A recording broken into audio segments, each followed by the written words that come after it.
بسم اللہ الرحمن الرحیم۔ السلام علیکم سامعین۔ کتاب لبیک، مصنف ممتاز مفتی، آواز مجید احمد جئی۔ یہ کتاب جئی آڈیو لائبریری کے تعاون سے آپ سماعت فرما رہے ہیں۔ ابھی تک آپ نے ہمارا چینل سبسکرائب نہیں کیا تو چینل کو سبسکرائب کر کے بیل آئیکن کو پریس کر دیجئے تاکہ اردو ادب سے متعلق جو بھی ویڈیو اپلوڈ ہو اس کا نوٹیفیکیشن آپ کو بر وقت ملتا رہے۔ اسی طرح آپ ہمارے چینل کا وزٹ کریں، پلے لسٹ میں جائیں، وہاں آپ کو ٹوٹی ہوئی سڑک، ٹی ہاؤس، بات کر کے دیکھتے ہیں، لبیک اور اس جیسی دوسری کتابیں سماعت کرنے کو ملیں گی۔ لبیک، خارجی اور داخلی۔ خارجی نگاہ سے دیکھا جائے تو حج ایک ریٹول ہے، ایک رسم، ایک جمناسٹک، ایک قاعدہ۔ کعبے کے گرد پھیرے لو، دو پہاڑوں کے درمیان دوڑو، ظہر سے پہلے مکہ سے مینا پہنچو، وہاں ظہر، عصر، مغرب اور عشاء کی نمازیں اپنے وقت پر ادا کرو، رات قیام کرو۔ اگلے دن فجر کی نماز کے بعد عرفات پہنچو، خطبہ حج سنو، وہاں ظہر اور عصر کی نمازیں اکٹھی پڑھو، عرفات میں وقوف کرو، غروب آفتاب کے بعد مغرب کی نماز پڑھے بغیر مزدلفہ جاؤ، وہاں مغرب اور عشاء اکٹھی پڑھو اور کنکر مارو، قربانی دو، پھر مکہ پہنچو، بال کٹواؤ، خانہ کعبہ کے پھیرے لو اور بس۔ اللہ اللہ خیر صلاح۔ حاجیوں کے حج قبول۔ تاریخ میں لکھا ہے کہ رسول اللہ صلی اللہ علیہ وسلم کے زمانے سے پہلے دور جاہلیت میں جو حج کا ریٹول ہوتا تھا اس کی تفصیلات تقریباً ایسی ہی ہوتی تھیں۔ مطلب یہ ہوا کہ حج کی خارجی شکل میں تبدیلی نہیں ہوئی، داخلی پہلو کے لحاظ سے عظیم تبدیلی عمل میں آئی۔ خارجی شکل پہلے بھی ایک جمناسٹک کی تھی، اب بھی ہے۔ اگر آپ ارکان حج کو پورا کریں اور باقی وقت مسلسل تاش یا شطرنج کھیلنے میں بسر کر دیں تو بھی آپ کا حج فاسق نہیں ہوگا۔ اگر آپ خارجی طور ارکان حج ادا کرتے رہیں اور ذہنی طور پر کار ہائے دیگر کے خیالوں میں مصروف رہیں تو بھی آپ کا حج فاسق نہیں ہوگا۔ لیکن اگر آپ حج کے داخلی پہلو کو اہمیت دیتے ہیں تو حج ایک کیفیت، ایک جذبہ، ایک سرشاریہ اور ہر وہ چیز یا خیال یا احساس جو اس کیفیت میں مخل ہو، دریچہ ہے، کھڑکی ہے، بت ہے، ممکن ہے ہم التزاماً دریچہ اور کھڑکیاں کھولتے ہوں تاکہ کیفیت کی شدت دیوانگی کی شکل اختیار نہ کر لے۔ دریچے سے باہر اس لیے جھانکتے ہوں کہ دم لے کر آگے بڑھیں تاکہ سانس پھول نہ جائے۔ یہ بھی ممکن ہے کہ ان بتوں، کھڑکیوں اور دریچوں کی مدد سے شیطان ہمارا راستہ کاٹتا ہو۔ جب کیفیت کی تپش اس حد تک بڑھ جائے کہ کندن بن جانے کا خطرہ لاحق ہو جائے تو وہ کوٹھالی میں سوراخ پیدا کر دیتا ہو۔ ایک دن برسبیل تذکرہ میں نے قدرت سے پوچھا، حج کیا ہے؟ کیا وہ داخلی کیفیت ہے یا خارجی رسم؟ حج اللہ کا حکم ہے، وہ بولے۔ وہ تو ہے، لیکن حکم میں لیکن نہیں ہوتے۔ قدرت نے کہا، ہر کلب کے اصول اور قانون ہوتے ہیں۔ اگر آپ کلب کے ممبر ہیں تو یہ قانون آپ پر عائد ہو جاتا ہے، کیوں اور کس لیے کی گنجائش نہیں رہتی۔ قدرت کا جواب نہیں، جب چاہیں دانشور بن کر کیوں اور کس لیے کی بات چھیڑ دیتے ہیں، اور جب چاہیں مومن بن کر اللہ اللہ کرنے لگتے ہیں۔ میں نے کوٹھے کی طرف دیکھا، یا اللہ، کیا یہ ابن الوقتی نہیں کہ جب شکوک سے کام چلتا ہے تو یہ ذہن کی جیپ پر سوار ہو جاتے ہیں، جب ایمان سے کام نکلتا ہے تو پیدل چلنے لگتے ہیں۔ کوٹھے پر میرے سوال کا جواب دینے کے لیے کوئی نہ تھا، خانہ خدا ویران تھا۔ نورانی بڈھا۔ پھر مجھے اس نورانی بڈھے کی آہ و بکا یاد آ گئی۔ یہ 1959 عیسوی کا ذکر ہے جب حکومت پاکستان نے حج پر کڑی پابندی لگا دی تھی۔ ایک شام ایک سفید ریش بڈھا کراچی کے پریزیڈنٹ ہاؤس کے دروازے پر کھڑا دھاڑ دھاڑ کر رونے لگا۔ سیکیورٹی پولیس کے سب لوگ دروازے پر اکٹھے ہو گئے۔ انہوں نے بڈھے کو ڈانٹا، اسے سمجھایا، اس کی منتیں کی کہ وہ پریزیڈنٹ ہاؤس کے دروازے پر شور و غوغا برپا نہ کرے۔ جوں جوں پولیس والے اسے سمجھاتے تو اس کی چیخوں میں شدت بڑھتی جاتی۔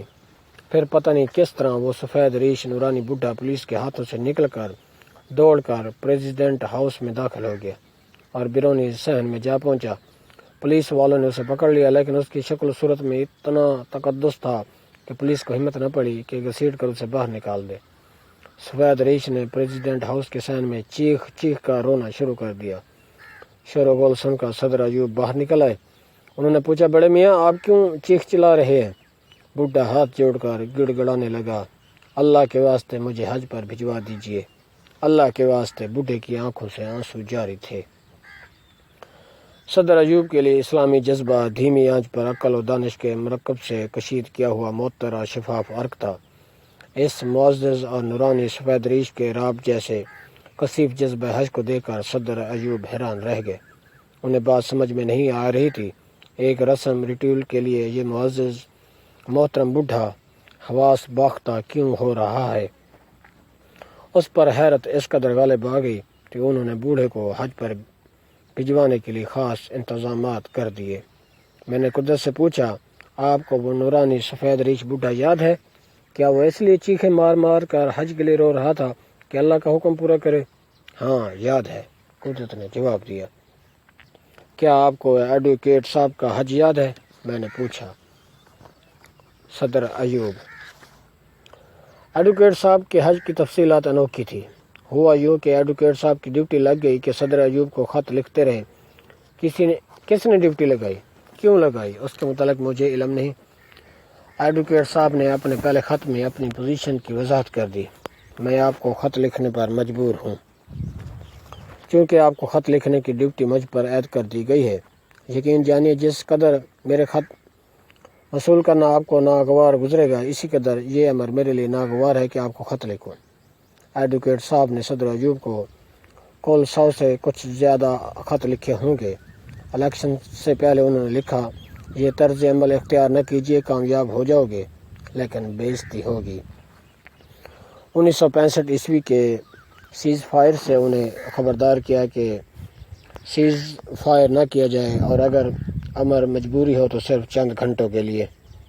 پھر تاشقند سے پہلے انہیں لکھا گیا کہ وہاں نہ جائیں، امر مجبوری ہو تو نمائندہ بھیج دیں، نہیں تو باعث تذلیل ہوگا۔ لیکن صدر ایوب نے اس کے برعکس کیا۔ High level conference. پتہ نہیں کیوں 1966 عیسوی میں ایڈوکیٹ صاحب اسی ڈیوٹی کے سلسلے میں حج پر تشریف لے گئے۔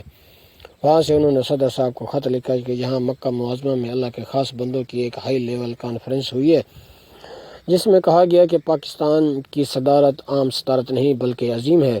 صدر ایوب کو صلاحیتیں دی گئی تھیں، انہیں بہت موقع دیے گئے، لیکن وہ ذات سے ابھر کر جہاد کرنے کی اہلیت پیدا نہ کر سکے، لہٰذا انہیں الگ کر دیا جائے۔ جب ایڈوکیٹ صاحب اس کانفرنس سے باہر نکلے تو کسی نے پکارا، ایوب خان! انہوں نے مڑ کر دیکھا، وہ ایک لہیم و شیم مجذوب تھا، اس کے گلے میں سینکڑوں تویز لٹک رہے تھے۔ ایڈوکیٹ صاحب نے کہا، جناب میرا نام ایوب نہیں ہے۔ وہ بولا، اسے کہہ دے بزدل نہ بنے، جہاد کرے، اور یہ اسے دے دینا، کہنا یہ پہن لے۔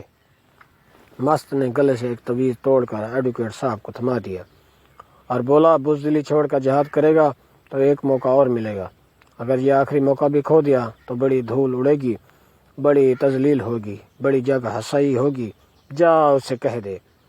ایڈوکیٹ صاحب نے سب تفصیلات صدر ایوب کو لکھ دی۔ صدر ایوب نے ناراض ہو کر ایڈوکیٹ صاحب کے پیچھے پولیس لگا دی۔ ایڈوکیٹ صاحب کا تو کچھ نہ بگڑا، لیکن ایوب خان کی صدارت کا تیر ضرور کمان سے نکل گیا۔ میں نے قدرت سے پوچھا، آپ کو ایڈوکیٹ صاحب کے حج کی تفصیلات یاد ہیں؟ ہاں یاد ہیں، وہ بولے۔ کیا وہ حج کے لیے گئے تھے؟ کیا حج میں ہائی لیول کانفرنسز ہوتی ہیں؟ بتائیے حج کیا ہے؟ میں نے چلا کر قدرت سے پوچھا۔ اتفاق سے میر صاحب ادھر آ پہنچے اور انہوں نے میرا یہ جملہ سن لیا۔ لو اور سنو، اور وہ چلاتے پوچھ رہے ہیں حج کیا ہے؟ کس وقت پوچھ رہے ہیں؟ کس مقام پر پوچھ رہے ہیں؟ جب ڈرائیور سر پر کھڑا ہے۔ میں نے مڑ کر دیکھا، ہمارا ڈرائیور پیچھے کھڑا کہہ رہا تھا روانگی کا وقت ہو گیا ہے، گاڑی لے آیا ہوں، اور ہم حج کے لیے روانہ ہو گئے۔ مینا۔ ہزاروں بسیں اور موٹریں گھوں گھوں کر رہی تھیں، پہیے ساکت تھے، انجن گرا رہے تھے، چیخ چلا رہے تھے، فضا پٹرول کی بو سے بوجھل ہو رہی تھی۔ زائرین کے دل دھڑک رہے تھے، جسم اور روح میں ایک دھنکی بج رہی تھی، ہونٹوں پر لبیک لبیک کے نعرے تھے، سینوں میں جوار بھاٹا اٹھ رہا تھا، دلوں پر ایک بے نام احساس چھایا ہوا تھا کہ ابھی یہاں کچھ ہونے والا ہے، نہ جانے کیا ہونے والا ہے، کوئی عظیم واقعہ، پر اسرار واقعہ جس کی تمنا میں انہوں نے سال ہا سال بسر کیے تھے، جس کے لیے وہ سینکڑوں میل کا سفر طے کر آئے تھے۔ اس وقت ہم 6-8 لاکھ زائرین حج کے لیے مینا جا رہے تھے۔ مینا مکہ معظمہ کا ایک مضاف ہے جو مکہ معظمہ سے صرف 3 میل دور ہے۔ حج میں مینا کی اہمیت کی وجہ سے سعودی حکومت نے مکہ معظمہ سے مینا تک 4 ایک پختہ اور فراخ سڑکیں بنا دی ہیں تاکہ حج کے دوران زائرین کی ٹریفک میں سہولت ہو جائے۔ یہ جدید سڑکیں گھوم پھر کر مینا پہنچتی ہیں اور ایک دوسرے کے متوازی چلتی ہیں۔ ان کے ذریعے مینا پہنچنے کے لیے 6 میل کی مسافت طے کرنا پڑتی ہے۔ انوکھا سفر۔ مینا کا سفر میرے لیے انوکھا سفر تھا۔ 6-8 لاکھ آدمی 20-25 ہزار بس میں سوار تھے۔ 25,000 موٹر انجن غصے میں منہ سے جھاگ نکال رہے تھے، احتجاج کر رہے تھے، شور مچا رہے تھے، چلو چلو آگے بڑھو، لیکن 25,000 بسیں رکی کھڑی تھیں، چلتی بھی تو چند ایک قدم چونٹی کی رفتار سے آگے کو رینگتی اور پھر رک جاتی۔ کتنی عجیب، کتنی مذاق خیز بات تھی کہ 3 میل کا سفر طے کرنے کے لیے زائرین موٹروں پر سوار تھے اور یہ موٹریں چونٹی کی چال چل رہی تھیں۔ 3 میل کی مسافت 4-6 گھنٹوں میں طے ہو رہی تھی۔ پھر رکے رہنے کی پریشانی الگ، انجنوں کا شور و غوغا الگ اور پٹرول کے بھپکے الگ۔ کتنی مذاق خیز بات تھی۔ بسوں میں بیٹھے ہوئے زائرین کا جذبہ شوق بڑھتا جا رہا تھا کہ جلد منزل کو جا لیں۔ راستے کی رکاوٹیں انہیں مزاح مل کر رہی تھیں۔ موٹروں کی رینگتی ہوئی رفتار ایک عجیب سی بے اطمینانی، تذبذب اور چڑ پیدا کر رہی تھی۔ اس ذہنی کتر پھتر کو جھٹلانے کے لیے وہ لبیک لبیک کے نعرے لگا رہے تھے، لیکن کوئی بھی حاضر نہ تھا۔ ان کے ذہن پہلے گیئر میں پھنسی ہوئی موٹروں کی طرح گھوں گھوں کر رہے تھے۔ صدیاں بیت گئیں، لیکن مینا کی وہ سڑک ختم ہونے میں نہیں آ رہی تھی۔ انجن چلا رہا تھا، زائرین چیخ رہے تھے، موٹروں سے پٹرول کی بو کے بھپکے اٹھ رہے تھے، زائرین سے ناسودگی کی بھڑاس خارج ہو رہی تھی۔ الف لیلوی شہر۔ الف لیلہ میں کئی ایک شہروں کا تذکرہ ملتا ہے جہاں صاف ستھری سڑکیں ہوتی ہیں جن سے ادھر ادھر کو گلیاں نکلتی ہیں، پختہ مکانات ہوتے ہیں جو رہائش کے جملہ ساز و سامان سے آراستہ ہوتی ہیں، لیکن سارے شہر میں کوئی آدمی نظر نہیں آتا۔ مینا میں ایک ایسا ہی الف لیلائی شہر ہے۔ وہاں سڑکیں ہیں، گلیاں ہیں، پختہ مکانات ہیں جہاں رہائشی سامان لگا ہے، لیکن وہاں کوئی نہیں رہتا۔ سارا سال مکانات ویران پڑے رہتے ہیں۔ پھر 8-9 ذی الحج کو مقامی لوگ اور زائرین یورش کرتے ہیں۔ چند گھنٹوں میں مکانات مکینوں سے بھر جاتے ہیں، کمرے جھاڑ پونچھ کر صاف کیے جاتے ہیں، گاؤں تک کے لگ جاتے ہیں، لنگر چلتے ہیں، خالی دکانیں سامان سے لد جاتی ہیں اور بازار میں کھوئے سے کھوا چلنے لگتا ہے۔ یہ تو شہر کے اس حصے کا ذکر ہے جہاں پختہ مکانات بنے ہوئے ہیں۔ شہر سے باہر لیک و دیک میدان میں پختہ سڑکوں کا جال بچھا ہوا ہے جن پر نمبروں کی تختیں لگی ہوتی ہیں، درمیان میں خیموں کے لیے پلاٹ بنے ہوئے ہیں، جگہ جگہ نل لگے ہوئے ہیں، بیت الخلاء کے لیے گڑھے کھدے ہوئے ہیں۔ 8 اور 9 ذی الحج کو زائرین کے پہنچنے سے پہلے ہزاروں ٹرک خیمے اور دیگر سامان اٹھائے مینا میں پہنچ جاتے ہیں، اور دیکھتے ہی دیکھتے اس لیک و دیک ویرانے میں ہزارہ خیمے کھڑے ہو جاتے ہیں، کھانے پکنے لگتے ہیں اور سڑکوں پر قسم قسم کے اسٹال لگ جاتے ہیں۔ چوکوں میں احرام میں ملبوس سپاہی کھڑے ہو جاتے ہیں اور زائرین کے آرام و آسائش کے لیے جگہ جگہ سعودی حکومت کی مختلف وزارتوں کے دفتر قائم ہو جاتے ہیں۔ مینا ایک جادو نگری ہے جو سارا سال ویرانوں میں دم توڑتی رہتی ہے اور پھر دفتر چند ایک روز کے لیے یوں آباد ہو جاتی ہے جیسے کبھی غیر آباد نہ تھی، اور 4 ایک دنوں بعد پھر وہی لیک و دیک ویرانی جیسے کبھی آباد نہ ہو سکتی ہو۔ خیمہ ہوٹل۔ مینا میں ہماری موٹر ایک صاف ستھرے خوبصورت خیمے کے سامنے رک گئی، جس پر جلی حروف میں لکھی ہوئی تختی لگی تھی، فندق القیقی۔ اندر ایک فراخ سین تھا جس کے ارد گرد رہائشی خیمے لگے ہوئے تھے۔ وسط میں ایک وسیع شامیانے میں کھانے کے میز لگے ہوئے تھے۔ ملکہ وسیع و عرض خیمے میں قالین بچھے ہوئے تھے جن پر کرسیاں اور صوفے لگے ہوئے تھے۔ لمبے چوکوں میں ملبوس چند موٹی موٹی میمیں ان صوفوں پر بیٹھی کوک پی رہی تھیں۔ چار ایک احرام پوش سکہ بند صاحب کافی کے پیالے سامنے رکھے ہوئے بیٹھے تھے۔ ان کے ارد گرد وردیوں میں ملبوس بہرے کھڑے تھے۔ ہوٹل میں داخل ہو کر قدرت نے کہا، اب تھوڑا سا آرام کر لیں، اور وہ اپنے خیمے میں داخل ہو گئے۔ ساتھ والا خیمہ میرا تھا۔ خیمے میں بیڈ لگا تھا، غلیچہ بچھا تھا، چند ایک کرسیاں اور میزیں رکھی ہوئی تھیں۔ بے نام آزردگی۔ پتہ نہیں اس روز میں اس قدر مضطرب کیوں تھا۔ پتہ نہیں کیوں ایک بے نام سی آزردگی چھائی ہوئی تھی۔ دل میں خلش سی لگی تھی، اندر کی آگ سلگ رہی تھی، ایک دھنکی چل رہی تھی۔ میں اس قدر پریشان جیسے کوئی بچہ میلے میں اپنے ماں باپ سے بچھڑ گیا ہو۔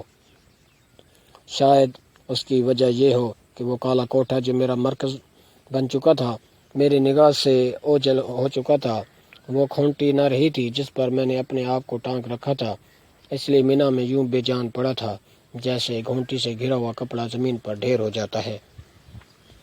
2 گھنٹے میں اسی طرح ڈھیر پڑا رہا، پھر سہارے کی تلاش میں قدرت کے خیمے میں جا داخل ہوا۔ اس وقت قدرت ڈاکٹر عفت سے باتیں کر رہے تھے۔ میں رک گیا۔ قدرت نے اپنی بات جاری رکھی۔